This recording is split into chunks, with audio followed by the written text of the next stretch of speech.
लाख रुपए का सवाल है, लेकिन इमरान खान जवाब नहीं देते। इसकी वजह भी वाज़ेह है, लेकिन अगर ये सवाल आम सा नहीं है तो उनके कानों में रस घोलने जैसा भी नहीं। माजी में जब उनकी आंखें और कान समझे जाने वाले लोगों ने इमरान खान की तवज्जो इस मामले की तरफ मबजूल कराई तो एक आला शख्सियत को ओहदे से हाथ धोना पड़ा था। जब इमरान खान इंसदाद दहशतगर्दी की अदालत पहुंचे तो रिपोर्टर एजाज सैयद बाहर उनके मुंतजिर बैठे थे। प्रॉपर्टी के कारोबार से वाबस्ता एक नामवर शख्स यानी टाइकून का हवाला देते हुए एजाज ने सवाल किया कि क्या ये दुरुस्त है कि इस शख्स ने इमरान खान की बीवी को हीरों का हार तोहफे में दिया था। एजाज ने यह सवाल दूसरी मर्तबा किया। पहली मर्तबा यह सवाल उन्होंने इमरान खान की अदालत में गुज़िश्ता पेशी के मौके पर किया था।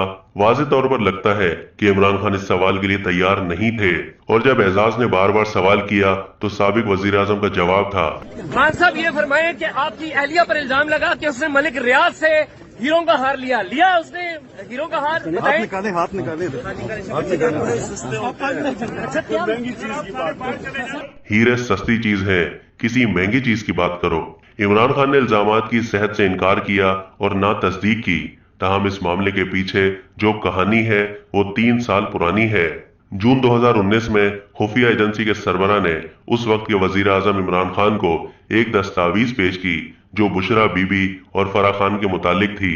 इंटेलिजेंस चीफ ने तफसीलात पेश की और साथ में ठोस शवाहिद भी खिदमत में पेश किए। उन्होंने कहा कि टाइकून ने खातून अव्वल को तोहफा दिया है।